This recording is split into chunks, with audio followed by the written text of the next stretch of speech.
This cash flow of 2,300 bucks a month looks good to me.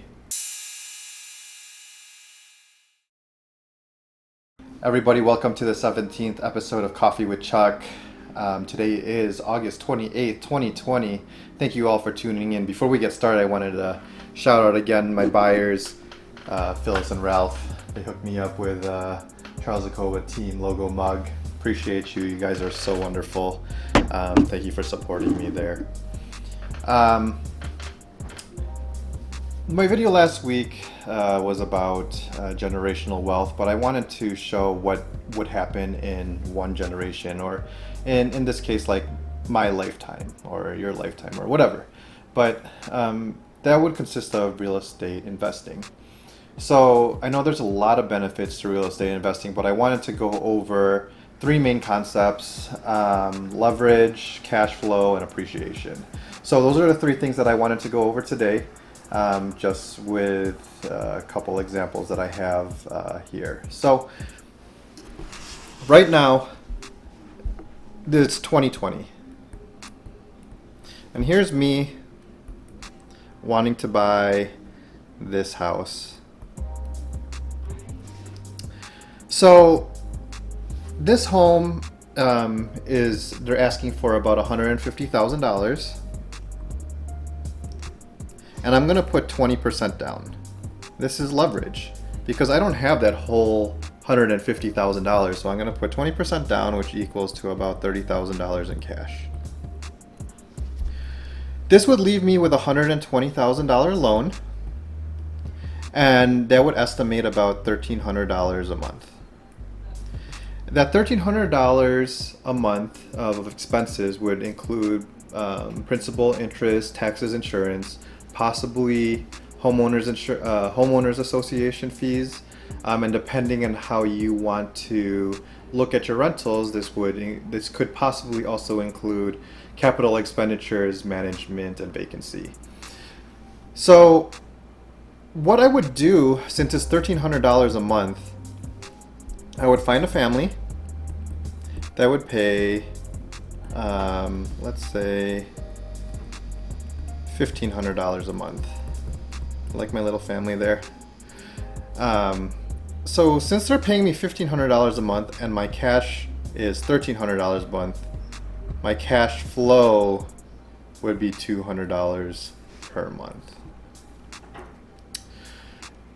$200 a month, nothing too exciting, right? But let's just say this home has been rented out for this same home has been rented out for the next 30 years, pretty consistently. How would it look in the year 2050, 30 years from, this year? So let's see how that would take a look. Here's me.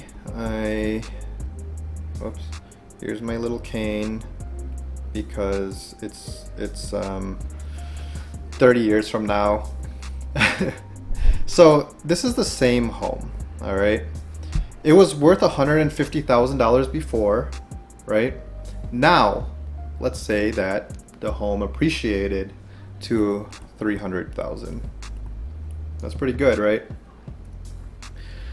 The loan of $120,000 is now paid off, so this is no more loan, which means that my monthly expenses are probably super low,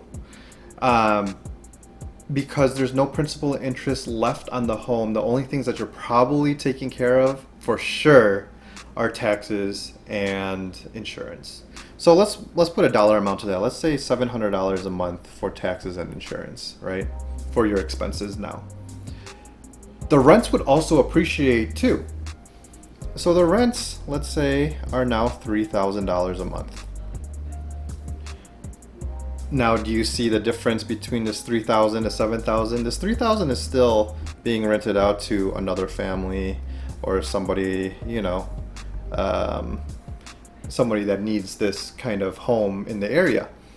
But don't you think that this $2,300 in cash flow per month is more exciting than the $200 that you were getting 30 years ago. And that $2,300 is coming back to me per month. So now I just want to go over the main points of the benefits for this.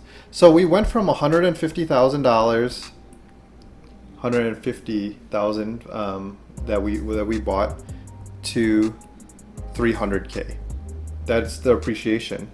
There's also appreciation from the $1,500 a month that you got from rents to $3,000 in rents. That's also appreciation. The leverage, you only had to put $30,000 down for this whole property, and you just had to be patient and wait the 30 years to make that happen. This cash flow of $2,300 a month looks good to me. And just remember that this is only one property. This is only one. Now back to my point from the last video. This is what happens if I could pass this one property down to the next generation, and they are able to have that $2,300 every month coming in, and that $300,000 in equity to borrow from this home. Don't you think that they're starting ahead, or what people may consider ahead? That's just one place that I could do in my lifetime. Just a thought, just a concept, take it as you please, but you know, like I said, I'm probably going to do this on the next property I buy. So thank you all for tuning in. Appreciate you guys listening. You all have a great rest of your Friday, an even greater weekend, and I will see you next week. Cheers.